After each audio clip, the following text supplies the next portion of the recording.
In 1994, a 15-year-old girl named Ramona Wilson vanished while hitchhiking along Highway 16 in British Columbia, Canada.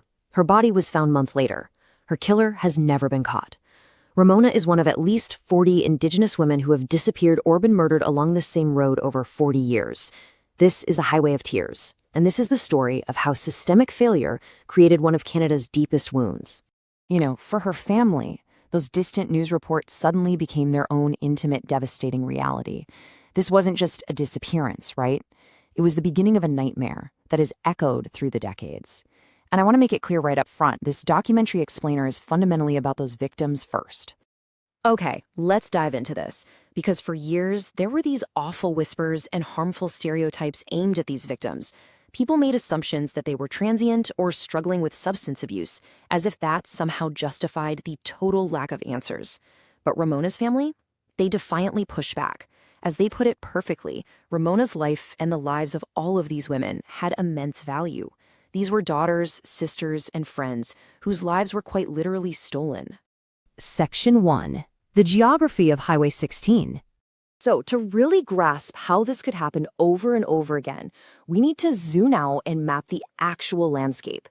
We're talking about a dark, 450-mile ribbon of pavement cutting right through a vast, incredibly remote Western Canadian wilderness. And for a lot of people living out there, this road is an absolute lifeline. It's the only thing connecting their communities to the rest of the world. But as those miles stretch on through the isolating forest and mountains, it also acts as a profound, looming symbol of fear. Because it's not just about a long road, is it? It's about the socioeconomic realities trapping the folks who live near it. We're looking at isolating geography, rampant poverty, and some communities facing unemployment as shockingly high as 92%. And the absolute most critical factor, there is basically zero public transportation. Think about that. Residents aren't out there hitchhiking for the thrill of it. They are literally forced into this constant, daily risk just to get to a doctor's appointment or travel to a job or even just to attend school. Section 2. Trauma and residential schools. But listen, poverty and geography are really only part of the equation here. To truly understand the why behind this ongoing crisis, we have to look back at a deeply painful chapter in Canadian history. For over a century, the Canadian government ran a mandatory boarding school system for Indigenous children. And this system was explicitly designed for complete cultural demolition and assimilation. Children were forcefully removed from their homes, very often by the RCMP, the National Police Force, and many suffered horrific, unspeakable abuse. This whole system intentionally shattered families and created this deep intergenerational mistrust of authority. The mandatory system actually started back in the 1880s, but the date that should absolutely stop you in your tracks is 1996. That is when the final residential school actually shut its doors. 1996. Just take a second to process how shockingly recent that is. This is not some ancient history. So when the government finally issued a formal apology in 2008, well, for many of these shattered families, it felt entirely insufficient. Words alone just cannot erase generations of trauma or magically rebuild trust in the very institutions that inflicted it. And this brilliantly illustrates Section 3, a proof of systemic racism.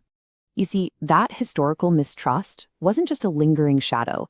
It was an active, everyday reality. For years, when Indigenous daughters went missing, families described just being ignored. They felt their loved ones were being stereotyped or even blamed for their own disappearances. But then, in 2002, a young white seasonal worker named Nicole Hoare vanished while hitchhiking. Suddenly, the response was night and day. The police were immediately responsive. The media poured out all this sympathy. A massive, heavily funded investigation was launched, and her case became this huge national story. In fact, it was actually her case that really brought the name Highway of Tears into mainstream public conversation for the first time. For the Indigenous communities watching this whole thing unfold, the drastically different response was undeniable proof of systemic racism. As one quote powerfully puts it, families were devastated first by losing someone they loved, and then devastated all over again by the indifference of a system. These institutions were supposed to protect everyone equally. Instead, it showed these families that the level of justice you received depended entirely on who you were. Section 4. The 2006 Highway Symposium. Out of all this pain, frustration, and just blatant indifference, something really powerful shifted. The communities simply refused to be ignored any longer. The tragic murder of a 14-year-old girl named Ailsa Goyer became the final straw. In 2006, they organized the Highway of Tears Symposium, and get this, over 500 people showed up. Families, community leaders, police officers, government officials, all gathered in one place. It was an incredible critical mass. They essentially brought the sheer weight of their numbers to force the authorities to stop downplaying this crisis. And they didn't just show up to vent their anger either. They came to the table with specific, actionable, concrete solutions. They wanted better local social services, a real inquiry into the actual number of victims, but above all else, the absolute number one recommendation was to fund a comprehensive shuttle bus system. They desperately needed safe, affordable transportation to take the fundamental risk of hitchhiking entirely out of the equation.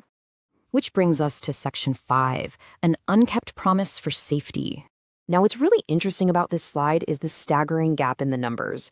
After all the symposiums, all the media attention, and the official apologies, we really have to ask, what has actually changed today? You have the dedicated RCMP task force, Project EPANA, which officially links 18 cases to the highway. But the community members and advocacy groups who actually live there, they place the real number at over 40. That massive disconnect tells you everything you need to know about how the official narrative still completely struggles to capture the full devastating reality on the ground. And here is the most devastating conclusion of all. The shuttle bus system was never funded. That single most critical need identified way back in 2006 was basically left unrealized. The fundamental vulnerability remains entirely intact. The highway hasn't changed, the danger hasn't changed. But the families haven't stopped fighting either. They are still out there right now demanding answers and demanding safety for the next generation. It leaves us with this haunting final question. When a pattern of violence is this painfully clear and the solutions are this incredibly obvious, what is our collective obligation to protect the people who are most at risk? Seriously, think about that.